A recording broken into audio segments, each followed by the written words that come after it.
So obviously Liverpool are about to face Chelsea in the Carabao Cup Final. Lukaku has been in a bit of a poor run of form, to say the least, ever since the Inter Milan thing came out. He really hasn't been firing on all cylinders. Tuchel has stuck by him, but do you think he might drop him, or do you think he's guaranteed to start against Liverpool? Well, unfortunately for Lukaku, Kai Havertz comes in against Liverpool pretty much like as he did in the league game at Stamford Bridge and put in a really good performance. So it would be a really big call by Tuchel to reinstate Lukaku. Of course, he could play the two of them together, which he has done on a few occasions. But the way Chelsea played against Lille, they looked a far more dangerous opposition going forward than they have done for many weeks. Basically, went with Lukaku in the side. Havertz, Pulisic, and Ziyech were properly combining. Havertz covered a lot of ground. Lukaku at the moment just looks like he wants to hide on the pitch, and that's not what you want going into a game where he's up against the sort of the rather mediocre centre back that is Virgil van Dijk and Matty. Yeah, definitely. I think it's be a tough one to start him. But there's been a few injury issues at the moment. Obviously, Kovacic and Ziyech both went off at against Lille, and Reece James and Callum Hudson-Odoi, I think, have returned to training today, if I'm correct. Do you think any of them will be available to start the game on Sunday? Yeah, I think Ziyech and Kovacic is quite minor. So I think they're right in contention. I wouldn't expect to see Reece James, certainly not from the start. He's not kicked the ball in anger for 2 months now. So you're not going to bring him back for what is going to be a very, very difficult game, high intensity game, especially when you've had a major hamstring injury like he's had. Callum Hudson-Odoi, he's only missed a few days really with a Achilles, so he could be involved. But I still think that three that played against Lille would be my expected choice. If Ziyech is too much of a doubt, then you sort of favour probably Mason Mount. He's only missed a couple of games lately. He was an unused substitute against Lille, but I'd imagine that he would be the automatic replacement for Ziyech. He could almost be first choice because, from a defensive point of view, with Liverpool carrying so many threats, Mason Mount is kind of that guy that can press the opposition into mistakes. So yeah, he would be perhaps the addition or the only sort of question mark in terms of coming in for one of the front three from Lille. Yeah, definitely. Also, too, it seems like Chelsea have really fallen away from the title race this season. Obviously, it was Liverpool, Man City, and Chelsea. Now it seems to just be Liverpool and Man City. Why is that? Is that just purely down to the injury issues that Tuchel has had in his squad? The winter period definitely, the amount of injuries, the COVID cases didn't help them. They've also played more football than anyone else. So it sort of became a cumulative thing, but it'd be very lazy to just put it down to that. You'd have to say going forward, Chelsea can't match what Manchester City and Liverpool can do. They don't have the players in form that can bang in goals galore.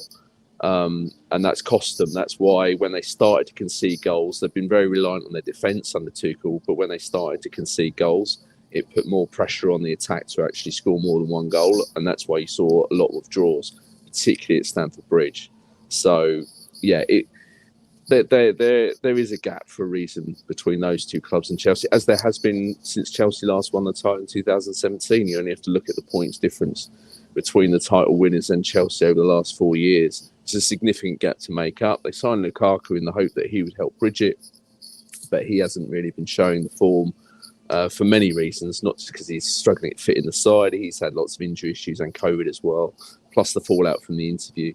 So, yeah, there are a number of factors, but I wrote a column actually in when Chelsea lost top spot in December, saying, why is anyone surprised? Because it has almost been forgotten how good Liverpool and Manchester City are. I almost sort of saw it as a bit of an insult to those two clubs, that so many people were talking about Chelsea's favourites for the league, as if they'd forgotten what these two clubs have been doing for the last 4 years.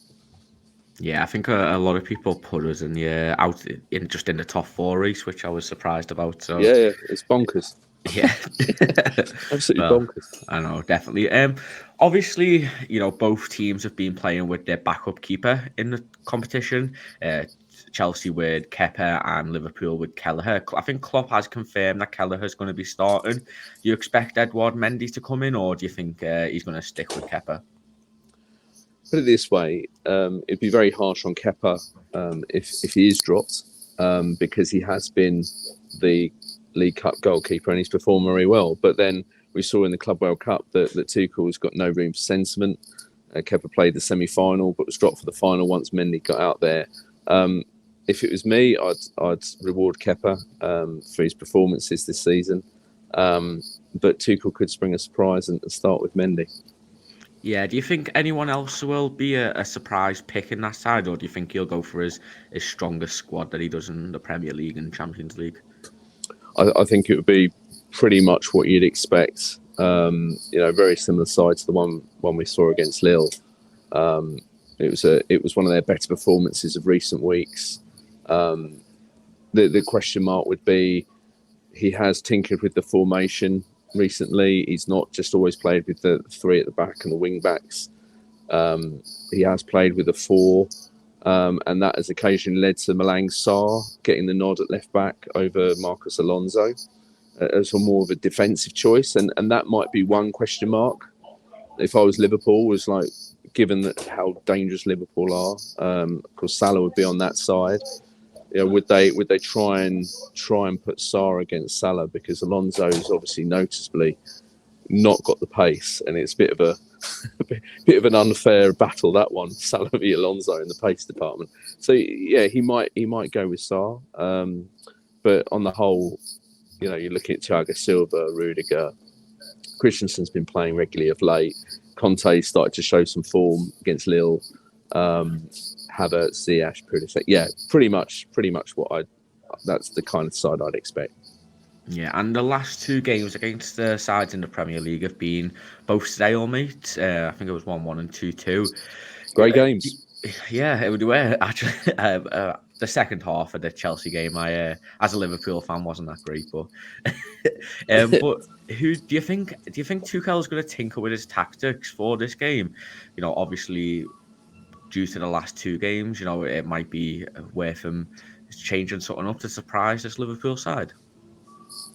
Yeah, possibly. I mean, you can't rule anything out, but I think Tuchel's the kind of coach that likes to concentrate on what he can do to Liverpool rather than sort of worrying about what Liverpool can do to them. And those two games, funny enough, Liverpool seem to have brought out the best in Chelsea a little bit, in that you compare those performances with the ones they put in against Manchester City, where they were completely outplayed in both home and away, whereas Liverpool, Anfield, they were looking very good for potentially winning the game. And then, of course, Reece James got sent off just before half time, gave away the penalty, that handball, and the whole game changed in that moment. Liverpool looked very good here in the opening sort of 20, 25 minutes. Looked like they could give Chelsea quite a bit of a beating, but then Chelsea came back very, very strong with that three of Havertz, Pulisic and Mount, I think it was on that occasion. And they were the better side in the second half and perhaps could have nicked it. So I think he'll look at those two performances and sort of think, well, sort of play in a very similar way, because it did cause Liverpool an awful lot of problems. Yeah, obviously, Liverpool's attack is a bit of a talking point at the moment. We've got all the top three scorers in the Premier League and also the top three assisters in the Premier League.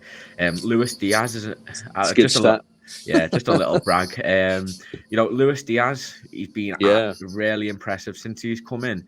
How's Tuchel and that Chelsea defence going to prepare for this Liverpool attack? It seems like it's really starting to hit its peak at the moment after the winter break.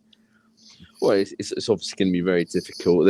They might sort of want to sort of try and stop Liverpool at source. Stop the way to stop those guys is to stop them getting the ball. Also, sort of prevent them getting the kind of space on the counter attack where their pace is going to really cause them problems. I remember seeing Mane here under Frank Lampard when a simple clearance caught Chelsea playing high up the pitch, and if you remember, Andreas Christensen did some kind of rugby tackle to stop him, which some might argue that's the only way to stop the Liverpool forwards. so sort of denying them space. Rudiger, I think the left-hand side is particularly important. The relationship between Rudiger and whoever's playing left back or left wing back, trying to marshal Salah to keep him quiet will be particularly important, I think. But yeah, it's funny you should sort of talk about and highlight the Liverpool attackers. I've sort of written a piece which will go out maybe Friday, maybe Saturday, where I basically compare Liverpool's attack and the amount they've spent with Chelsea's attack and how much they've spent, and the figures are quite frightening in terms of like the goal return for how much each club has spent. There's a huge difference. Of course, Mo Salah is a very touchy subject around Stamford Bridge. This is a guy that Chelsea bought for peanuts at £11 million. Jose Mourinho decided that he didn't like what he saw, either from what he was doing in training and also his personality. He made the same call with Kevin De Bruyne, and they are two of the most costly mistakes in Chelsea's history, because those two guys are the best players in the Premier League now. Yeah, it's a mistake that I'm sure haunt Chelsea fans for a long time. Oh yeah, it comes up every time. Not just when the two teams play each other, but whenever Salah or De Bruyne score or make an assist or something, it always comes up as oh no, it's happened again sort of thing. Yeah, I think it came up before you signed Lukaku too, when he was at Everton, and he came back, and it's not the best for him at the moment, but it's I don't think he'll be getting them two back, thankfully. It'll cost a bit more than what they paid first time around, that's for Yeah, sure. definitely. Obviously as well, Liverpool's high line has been a bit of a talking point with a lot of fans within the fan base. We've been playing extremely high this season compared to other seasons. Do you think Chelsea can, maybe exploit that a bit? We've seen it with other clubs. Leeds nearly did it a few times. Norwich did it the other week. So it is definitely a part that you can get Liverpool at. So do you think Tuchel will try and focus on that? Oh, for sure. I mean, you only had to, like I say, referring back to the 2-2 game, they definitely targeted it. I mean, you only have to look at the Pulisic goal, the amount of space he found himself in, and it wasn't a particularly amazing ball that found him, and there he is. He's got a free run in on goal, and there was the bizarre sight of Virgil van Dijk sort of not running across to cover. It was very unusual. It's a good finish, but yeah, you still expected Liverpool to be defending a bit better than that. So yeah, I think Tuchel will definitely be targeting that area. They would be hoping that Pulisic can show that the same kind of form he showed against Lille. That was his best performance for months. He's not had the best seasons. Again, another player that's sort of been struggling with injuries a lot, and perhaps Tuchel's rotation. He's been picked in a number of various positions, right wing back, even left wing back at times. He's been messed about a lot, but off the back of Tuesday night, you would think he would be in that forward position and getting a chance to run at Liverpool's back line. But midfield is massive, isn't it? Whoever can sort of win that battle will make the difference of whose attack's going to shine. But the question mark is, Liverpool's attack are so prolific, they're so efficient. It's a case of one shot, one goal almost. Whereas Chelsea, they seem to sort of need sort of half a dozen chances to find the back of the net, and they can't afford for that to happen on Sunday. Yeah, and finally, as we always end these, what are your score predictions going into this, the first trophy of the season? Well, put it this way, Liverpool are strong favourites in my opinion. They have to be. They're the team in form, but Chelsea are a cup-winning sort of side. They may not be title contenders, but they do have this knack of winning trophies. Although I hasten to add, they've lost on I think 4 of their last 5 visits to Wembley in major finals. So that is a bit of a monkey on their back at the moment. So yeah, I'm basically rambling around the question, sort of seeing how I could answer it without upsetting one fan base or the other. I'm going to go 2-1 Liverpool. I think they're going to avenge the 2005 League Cup final. That would be amazing for Liverpool fans, I'm sure.